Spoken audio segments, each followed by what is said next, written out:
Hello students, welcome to toppers track. आज हम लोग कुछ इम्पोर्टेंट क्वेश्चंस रियल नंबर के करने वाले हैं।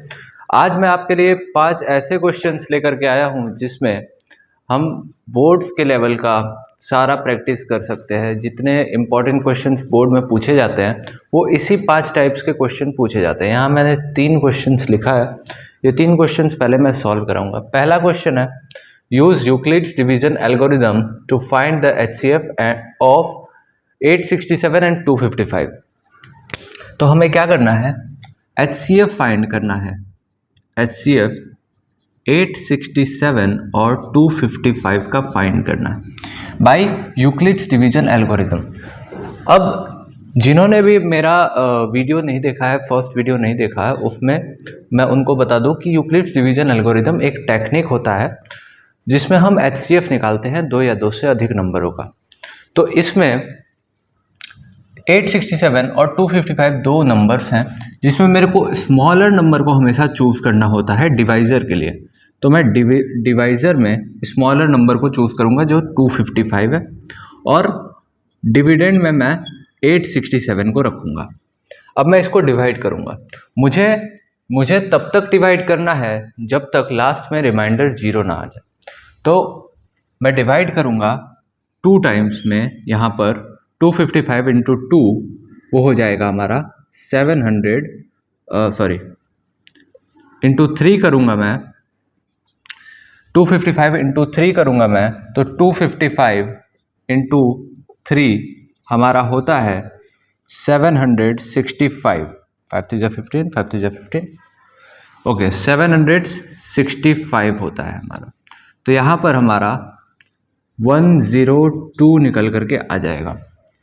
क्या मैं सही कर रहा हूँ? यस। तो 102 निकल के आ जाएगा। अब मैं यहाँ से डिवाइज़र को यहाँ पर लेकर के आऊँगा तो डिवाइज़र हो जाएगा हमारा इसके लिए डिविडेंड। तो डिविडेंड हो जाएगा। अब इसको मैं दोबारा कितने बार में काटूंगा? मैं 2 बार में। 2 बार में इसको डिवाइड करूँगा तो ये 204 निकल करके आ जाएगा। अब मैं क्या करूँगा, यहाँ पर माइनस करूँगा तो नीचे हमारा रिमाइंडर बच जाएगा 51। देखिए अभी तक यहाँ पर रिमाइंडर 0 नहीं आया है। तो 51 से मैं इस वाले डिवाइज़र को डिविडेंड मान करके करूँगा, डिवाइड करूँगा तो क्या होगा, 51 इंटू 2 अगर हम करें तो 102 आता है। तो 51 इंटू 2 मैं करूँगा और 102 आ जाएगा। तो ये पूरा एग्जैक्ट डिवाइड हो जाएगा। तो यहाँ पर हमारा जो लास्ट केस में जो डिवाइज़र होता है वही हमारा HCF कहलाता है। तो हम यहाँ पर HCF डायरेक्टली लिख देंगे 51। सेकेंड क्वेश्चन है हमारा, find the LCM and HCF of 26 and 91 by prime factorisation method. तो प्राइम फैक्टराइजेशन मेथड सबसे पहले क्या होता है? प्राइम फैक्टराइजेशन मेथड होता है कि हमें सारे नंबर्स को, जो भी नंबर है ये सब क्या है, एक कंपोजिट नंबर है। ये सारे कॉन्सेप्ट्स मैंने चैप्टर जब मैं पढ़ा रहा था तो उसमें सारे कॉन्सेप्ट्स को बढ़िया से कवर किया है।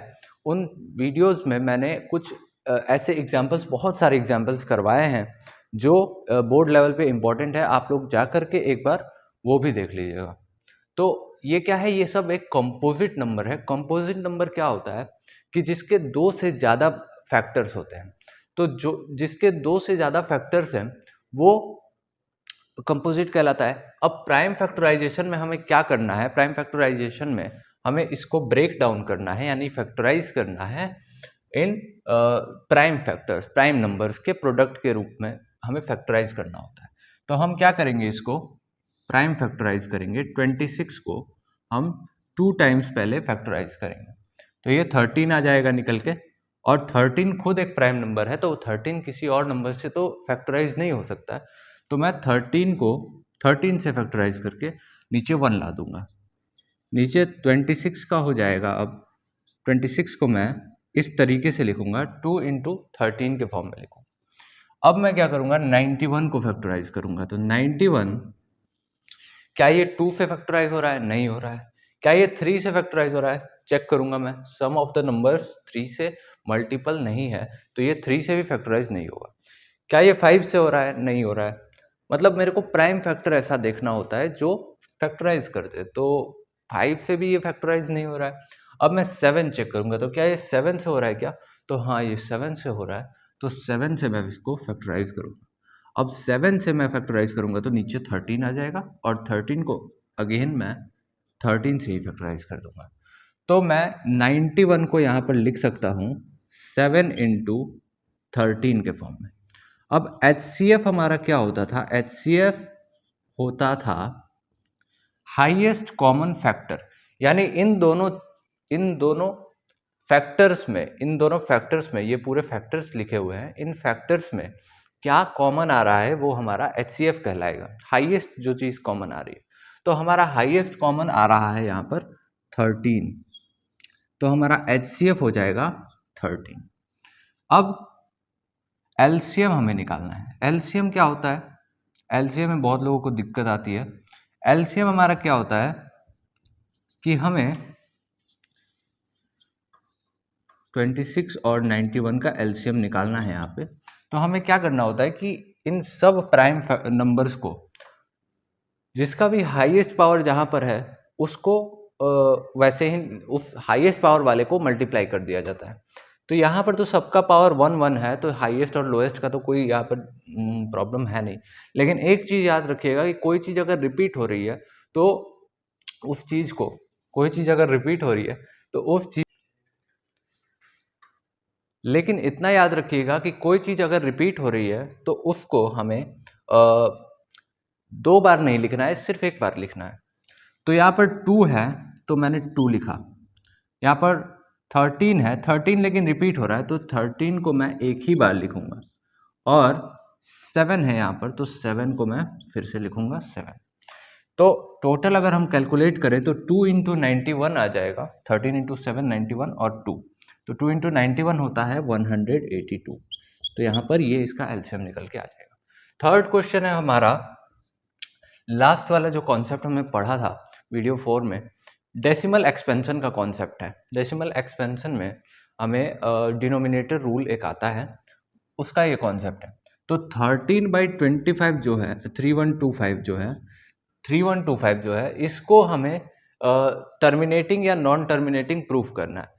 तो इसमें मैं क्या करूँगा कि मेरे को डिनोमिनेटर रूल ऐसा कहता था कि उसमें जो भी नंबर का डिनोमिनेटर 2 की पावर m इंटू 5 की पावर n के फॉर्म में लिखा जा सकता है, अगर ऐसा है तो वो नंबर हमारा टर्मिनेटिंग है। और ये एग्जैक्ट ऐसा ही क्वेश्चन मैंने लेक्चर में भी सॉल्व करा है। तो मैं क्या करूँगा, ये डिनोमिनेटर है, इस डिनोमिनेटर को मैं फैक्टराइज करूँगा। जब मैं फैक्टराइज करूँगा तो 5 टाइम्स में 625 आ जाएगा, अगेन 5 टाइम्स में 125 आ जाएगा, 5 टाइम्स में 25 आ जाएगा, 5 टाइम्स में 5 आ जाएगा, और लास्ट 5 टाइम्स में 1 आ जाएगा। तो हमें लाना था 2 की पावर m इंटू 5 की पावर n, ये वाला फॉर्म। तो ऐसे अगर मैं सॉल्व करूंगा तो क्या होगा कि ये जो टोटल मैं 3125 को क्या लिख सकता हूँ, 5 की पावर 5 लिख सकता हूँ, 1 2 3 4 5 ये लिख सकता हूँ। तो ये 5 की पावर 5 इसका डिनोमिनेटर आ गया। अब इस डिनोमिनेटर में क्या 2 का पावर कोई छुपा है? तो देखिए, अगर मैं यहाँ पर इंटू 2 की पावर 0 कर दूं तो मुझे कोई फर्क नहीं पड़ेगा, क्योंकि किसी भी चीज़ की पावर अगर हम 0 लेते हैं तो वो नंबर 1 हो जाता है लास्ट में। तो ये हमने टोटल लिख दिया 5 की पावर n और 2 की पावर m के फॉर्म में, सच दैट यहाँ पर m की वैल्यू 0 है और n की वैल्यू 5 है। तो हमने इसको ऐसे इस तरीके से बिना लॉन्ग डिवीजन मेथड के हमने इसको ऐसे सॉल्व कर दिया। तो अब मैं लिख दूंगा कि 13/3125 इज टर्मिनेटिंग। अगर हमने इस तरीके से सॉल्व कर दिया, लेट्स से अगर इसके अलावा कोई तीसरा नंबर कुछ भी आ जाता, 3 5 7 कुछ भी प्राइम फैक्टराइजेशन में अगर एक एक्स्ट्रा नंबर आ जाता 2 और 5 के अलावा, तो वो नंबर नॉन टर्मिनेटिंग हो जाती। तो ये इस तरीके से सॉल्व होगा। फोर्थ नंबर क्वेश्चन है, प्रूफ दैट 3 + 2√5 इज इरेशनल। इसके बेसिक लेवल का क्वेश्चन हमने लेक्चर में ही कंप्लीट कर लिया था। प्रूफ दैट √2 इज इरेशनल वाला क्वेश्चन हमने उसी में कवर कर लिया था, तो लेक्चर में ही कवर कर लिया था। वैसे ही √2, √3, √5 वाले क्वेश्चंस भी वैसे ही सॉल्व हो जाएंगे।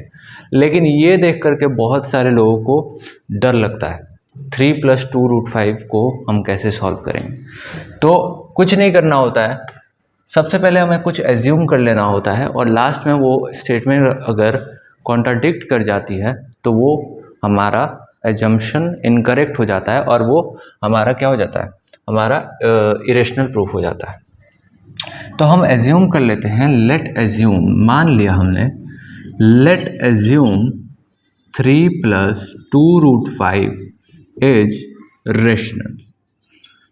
3 + 2, लेट एज्यूम, तो अब 3 + 2√5 को हम क्या, हम इसको कुछ आर ले या P/Q ले सकते हैं, P/Q के फॉर्म में लिख सकते हैं, ठीक है, मानने में कोई दिक्कत नहीं है।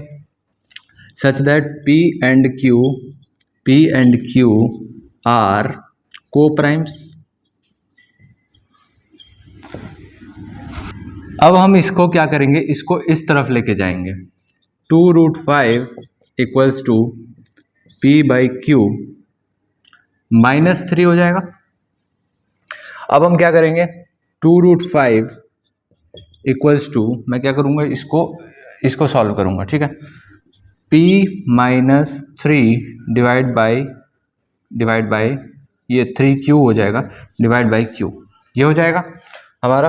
अब मैं यहाँ से 2 को नीचे लेकर के आ रहा हूँ, तो √5 = P -3Q divide by 2Q हो जाएगा। तो यहाँ तक हमने कर लिया।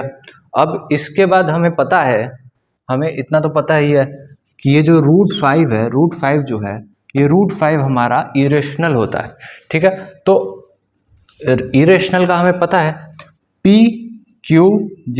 और Q क्या होते हैं, को-प्राइम्स है, मतलब ये सब रेशनल है, और 3 और 2 भी यहाँ पर रेशनल है। तो √5 = अगर लिखा हुआ है P -3Q divide by 2Q, जिसमें कि ये भी रेशनल है और ये भी रेशनल है, बट ये क्या है, इर्रेशनल है। तो ये चीज पॉसिबल नहीं है। Irrational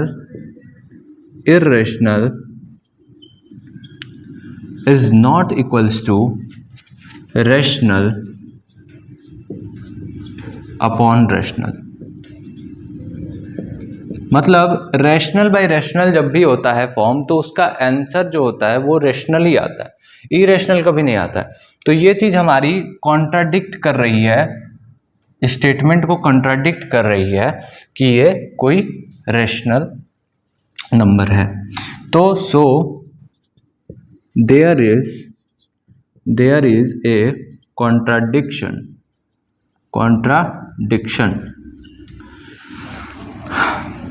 that 3 + 2√5 is not rational.